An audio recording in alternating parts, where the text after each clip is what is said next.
बिस्मिल्लाहिर्रहमानिर्रहीम। लाखों करोड़ों दुरूदो सलाम मोहम्मद मुस्तफ़ा सल्लल्लाहु अलैहि वसल्लम और आले मोहम्मद पर। मैं हूँ उमर दराज गोंदल। आप जानते हैं कि हुकूमत का रवैया क्या है। 14 मई को इलेक्शन होने थे, नहीं हुए। हुकूमत कह रही है जी हमें कोई फ़र्क नहीं पड़ता। उससे भी हट के आप जानते हैं कल इरफान कादर ने कहा कि सुप्रीम कोर्ट जो मर्जी फैसला दे मिलिट्री कोर्ट्स के हवाले से, हम उस फैसले को ना सिर्फ इग्नोर कर देंगे बल्कि अगली लाइन उससे भी खूबसूरत थी उनका, अगर हम इग्नोर कर दें तो भी हमारे लिए कोई मसला नहीं होगा। आप जानते हैं वो सब बातें क्यों कर रहे हैं, या हुकूमत को कहां से शय है, हुकूमत को कहां से मदद हासिल है जिसकी बुनियाद के ऊपर ये सारा कुछ चल रहा है। अब इस सब के बीच में ऐसा हो नहीं सकता ना कि आप अदालत को बेवकूफ़ कर दें, आप पाकिस्तान में आइन और कानून को मफलूज कर दें और आप अपनी मर्जी से जो करना चाहें, तो फिर तो ये जंगल का कानून हो सकता है। ये कोई मुआशरे वाली बात जो है वो हमें दिखाई नहीं देती। अब इस चीज़ को लेके मैं आपको बताना ये चाहता हूं कि चंद रोज़ पहले जो Lahore high court bar association है उसकी जनरल काउंसिल का इजलास हुआ और वहां पे उन्होंने बड़े दो टोक अंदाज के अंदर और दो टोक अल्फाज के अंदर ये बात की है कि जनाब अब ऐसे नहीं चलेगा। और मैं आपको बताऊं कि जुमेरात के रोज़ वो अब बाकायदा तौर पे हाई कोर्ट के चौक तक एक रैली जीपीओ वाली निकालते हैं। तो इसका मतलब है एक शुरुआत। मैं आपको बता देता हूं कि अब मामला थोड़ा गर्म हो गया है और वकला जो हैं, चूंकि कल इस वक्त भी सुप्रीम कोर्ट की समाअत चल रही है और कल जो 3 सवाल सुप्रीम कोर्ट ने पूछे थे उसमें एक सवाल यह भी था कि आप बताइए कि कितने सहाफ़ी और वकील जो हैं आपने गिरफ्तार किए हुए। चूंकि वकीलों को भी गिरफ्तार किया जा रहा है, मुख्तलिफ जो सीनियर वकील्स हैं वो वकील लापता हो रहे हैं, तो बिल्कुल ये एक ऐसी सूरत हाल है जो हमने पहले नहीं देखी। अब इस चीज़ को लेके खबर मैं आपको दे देता हूं और वो ये है कि ईद के फौरन बाद जो वकला हैं वो आ रहे हैं और वकला जब जब आए हैं तो कुछ ना कुछ सरेंडर करना पड़ा है। वकला जब जब आए हैं तो जाना पड़ा है। उसकी मिसाल शहबाज शरीफ की हुकूमत जनरल मुशर्रफ की हुकूमत से ज़्यादा पावरफुल नहीं है। अगर जनरल मुशर्रफ को जाना पड़ा तो मेरा नहीं ख्याल कि शहबाज शरीफ जो हैं उनको। तो अब इस हवाले से बताया गया है कि एक वकला तहरीक जो है वो बाकायदा तौर पे चलने लगी है और उसका आगाज़ या उसके जो प्री रेक्विजिट्स हैं वो पूरे किए जा रहे हैं और वो होते हुए दिखाई दे रहे हैं। बहुत सारे लोग कहते हैं जनाब कि ये वकला तहरीक जो है वो नहीं चल पाएगी, कामयाब नहीं होगी, फलां है, ये है, वो है। मैं उसकी कुछ 2-3 मिसालें आपको देना चाहता हूँ कि लाहौर बार के सदर राना इंतज़ार, उनका ताल्लुक किस ग्रुप से है, Lahore high court bar association, supreme court bar association, ये सारे उस धड़े के मुखालिफ हैं जो धड़ा इस वक्त हुकूमत के अंदर है या जो वकला के अंदर तकसीम करना चाहता है, यानी आजम नज़ीर तारड़ और एहसन भून ग्रुप जो है, आसमा जहांगीर वाला जो ग्रुप है बेसिकली।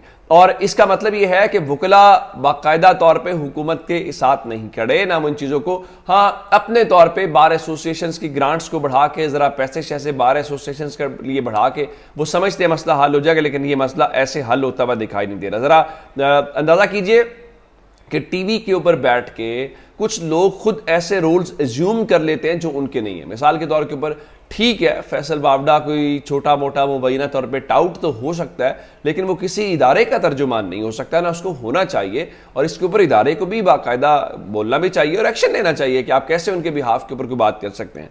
अब अंदाजा कीजिए कि रात को तजिया कह लीजिए या जो भी कह लीजिए, फैसल वावडा, कामरान शाहिद, एक तो कामरान शाहिद को भी ज़ाहिर आप वो परेशानी में है, वो सवाल भी आजकल ऐसे ही ट्विटर के ऊपर पूछता है जिससे उसकी फ्रस्ट्रेशन जाहिर हो रही है। तो फैसल वावडा ने कहा जी फैसला आर्मी एक्ट के खिलाफ आया तो फौज रौंद डालेगी। मैं आपको ज़्यादा बातें नहीं बताना चाहता या उस तरफ नहीं जाना चाहता, मैं सिर्फ आपको बताना चाहता हूँ अगर आपको मौका मिले तो जो इंडियन वज़ीर आज़म है वो इस वक्त अमेरिका के दौरे के ऊपर है। उसने वहाँ की जो कांग्रेस का मुश्तरका सेशन है उससे खिताब किया है। उसने वाइट हाउस का दौरा किया है और जाहिर है कि उसका अमेरिकी सदर के साथ जो है वो मुलाकातें सारा कुछ हुआ है। आप वो ज़रूर देखिएगा।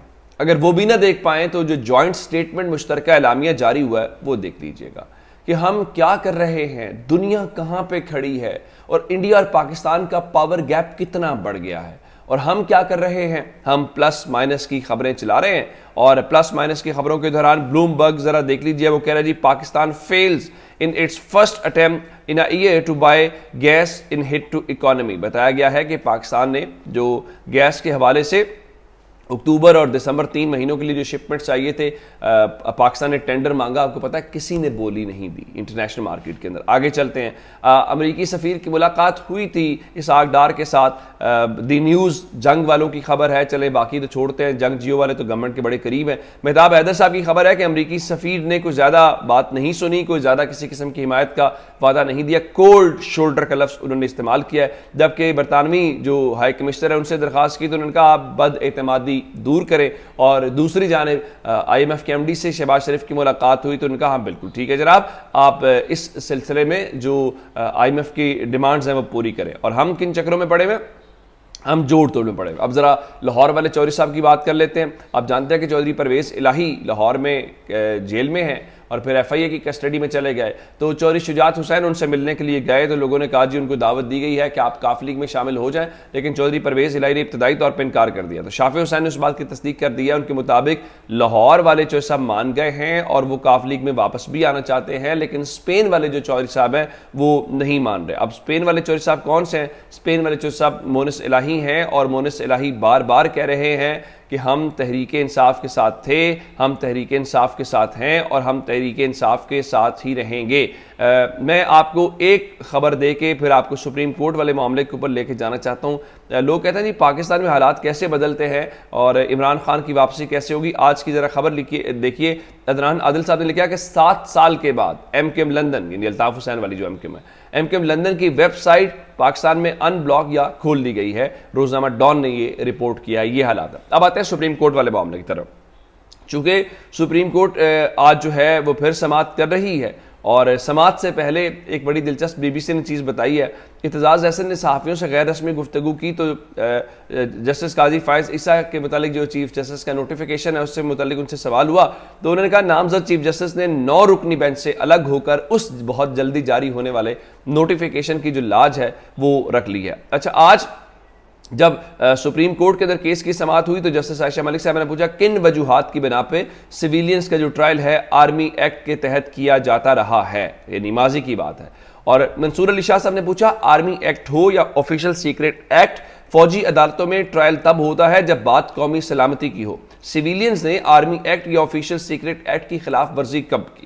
जस्टिस मुजाहिर अली अकबर नकवी साहब ने पूछा जो आप क्राइम रिपोर्ट दिखा रहे हैं इसमें तो ऑफिशियल सीक्रेट एक्ट की दफात नहीं है। 9 मई मुकदमात में ऑफिशियल सीक्रेट एक्ट और आर्मी एक्ट से मुतल्लिक दफात कब शामिल की गई हैं? जस्टिस एजाजुल एहसन साहब ने बताया, रिमार्क्स दिए कि आपके दलाइल की बुनियाद ये है कि किसके पास इख्तियार है कि वो सिविलियंस का फौजी अदालत के अंदर ट्रायल करे। जिस पे फिर जस्टिस याहिया अफरीदी बोले आप नहीं समझते कि पहले अटॉर्नी जनरल से पूछा जाए कि मुकदमात कैसे हैं, कि कैसे बने हैं? जिस पे चीफ जस्टिस ने कहा कि आप दलाइल जारी रखें, वकला के बाद अटॉर्नी जनरल को सुनेंगे।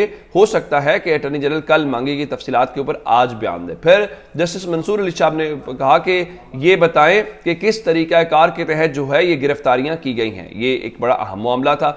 मैं आपको बताना ये चाहता हूं कि सुप्रीम कोर्ट के अंदर पंजाब के हवाले से एडवोकेट जनरल ने रिपोर्ट जमा कराई और बताया कि 6000 से जायद जो अफराद हैं वो गिरफ्तार हुए हैं। तो इस हवाले से जब उन्होंने पूछा क्या गिरफ्तारियां, तो फैसल सिद्दीकी साहब जो सिविल सोसाइटी के वकील हैं उन्होंने कहा कि सुप्रीम कोर्ट के 5 फैसले आर्मी ट्रायल से मौजूद हैं और वाज़ेह तफरीक है कि कब किसी सिविलियन का मामला जो है वो ट्रायल हो सकता है और कब ट्रायल नहीं हो सकता।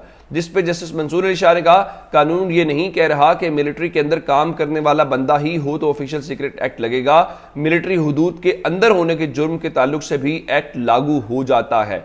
तो ये तो ओवरऑल सुप्रीम कोर्ट वाला मामला है। और दूसरी जारे में आपको बताना चाहता हूं कि शाह महमूद कुरैशी और असद उमर ने कल इस पेशावर हाई कोर्ट से राहदारी जमानत हासिल की थी। आज वो पेश हुए इस्लामाबाद हाई कोर्ट के अंदर और इस्लामाबाद हाई कोर्ट ने उनकी कबलज गिरफ्तारी जो जमानत है उसको 10 जुलाई तक मंजूर कर लिया। अपना बहुत सारा ख्याल रखिएगा। खुदा हाफिज।